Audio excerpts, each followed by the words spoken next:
What rookie is going to dominate fantasy football this year? Even the most talented guys in the draft sometimes cannot overcome bad situations. So where will the top NFL draft prospects need to go in order to be fantasy superstars in 2023? We're going to look at some perfect landing spots. When it comes to fantasy rookie superstars in 2023, look no further than Bijan Robinson. Everybody seems to be on the consensus as well because he hasn't even been drafted yet, and over on Underdog, this is a guy that's going as a top 5 running back in drafts. But if Bijan Robinson is going to be a top 5 running back in 2023, where would he need to land? Look no further than the Philadelphia Eagles. Yeah, Rashad Penny is a guy that being drafted late could potentially be a league winner for you, even if he gives you 10 to 12 games this season. Obviously, that would go completely out the door if they were to invest a pick in Bijan Robinson. And Bijan Robinson would automatically take over as the workhorse running back in Philadelphia.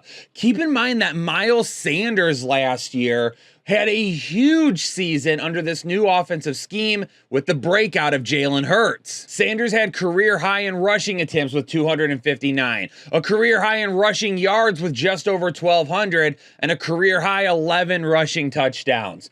Are you telling me that if we gave Bijan Robinson 250 carries in 2023, that he wouldn't exceed those numbers? Even with Jalen Hurts running the football so much, Bijan Robinson even getting 250 carries, which was less than Miles Sanders, efficiency-wise would blow that out of the water with how good he is and how good that offense is. Not only do you have all the weapons you need down the field to keep the boxes from being stacked, but you've got the RPOs with Jalen Hurts that would absolutely keep people keyed in on him, allowing Bijan Robinson that extra split second to find a hole and break some huge runs. If you want Bijan Robinson to return that ADP of a top 5 player, Philadelphia is where you need to root for him to go. Of course, the top names being looked at in this year's draft are quarterbacks. There are 4 of them that could potentially go inside the top 5. CJ Stroud, Bryce Young, Anthony Richardson, Will Levis.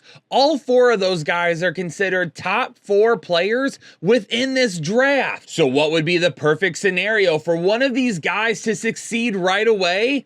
Look no further than Indianapolis. The Colts really have everything that you would want on the offensive side of the football for a guy to be successful right away at the quarterback position. Yeah, the offensive line is not as good as what we've seen from Indy in the last few years, but that's okay. They could still reinforce that a little bit later in this draft, get their top quarterback early, and the weapons around him would be able to succeed right away. You have a strong run game with Jonathan Taylor. The hope is that he stays healthy. You've got wide receivers in Michael Pittman, and you've got a fast, speedy guy that can stretch the field, and Alec Pierce on the other side. And don't forget about a guy like Jelani Woods at the tight end position that could absolutely be a mismatch nightmare over the middle of the field. Not only that, but you'll be playing in a division that isn't really going to be known for its defense. Yeah, Jacksonville probably leads the pack right now, but Houston's defense has not been that good. They've retooled it a little bit, right? That could get better. And Tennessee's defense, it's been really up and down and inconsistent the last couple of years, especially in the pass game. So if we want one of these guys to go ham right away and potentially lead us to the fantasy football playoffs this year, Indianapolis is going to be the place that we want them to go. Let's wrap this whole thing up with a couple of the top wide receiver prospects in this draft, and we'll kick it off with Quentin Johnson out of TCU. This guy is exactly what you want in an outside receiver that can stretch the field and go one-on-one with the most physical corners in the league. He's got the size, he's got the acceleration, and he's got the speed. And for a guy that is so tall, he's actually not that bad of a route runner. So this might catch you off guard, but his best landing spot for me is going to be the New England Patriots. New England still has Devontae Parker on one side. They brought in Juju Smith-Schuster, so to put in Quentin Johnson on the other side and then let Juju work in the slot would really open up things on the outside. And you can't forget a guy like Hunter Henry at the tight end position, and and then a really good run game with Ramondre Stevenson. And maybe you don't believe in Mac Jones, and for whatever it's worth, I get that. But Bill O'Brien is leading this offense now. He's going to be calling the plays, and that is a guy that, even though he sucked as a GM and made some of the worst moves in NFL history, he actually knew what he was doing when it came to quarterbacks, play calling, and development. DeAndre Hopkins actually had some career years before Bill O'Brien traded him, and that was with awful quarterbacks like Brian Hoyer, Brock Osweiler. Do you remember those names?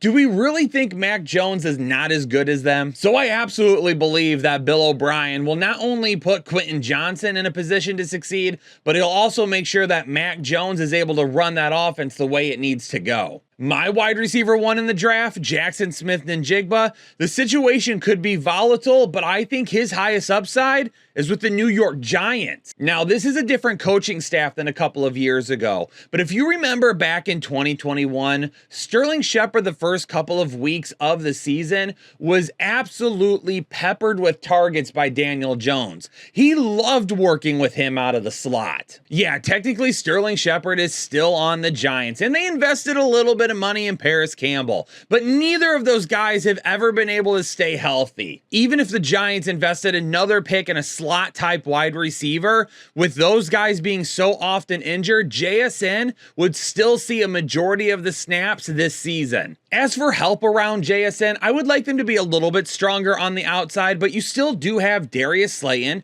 He's a speed guy that is going to drag some defenders down the field with him, and they're going to have to keep an eye over the top. You've still got Saquon Barkley in the backfield, and they did make a trade for Darren Waller. Plenty of weapons around JSN to make sure that he isn't the focal point every week on defense. So in the comments down below, y'all need to let me know which rookie you're looking at and what is the best landing spot for them in your opinion. For you to invest in them and feel like this guy could help me win a league this year, where do you want to see them go? And before you get out of here, hit that like button for me and subscribe if you're new here to the channel. I hope everybody's doing well out there. Stay safe and healthy, and I'll see y'all on the next episode of the Fantasy Headliners.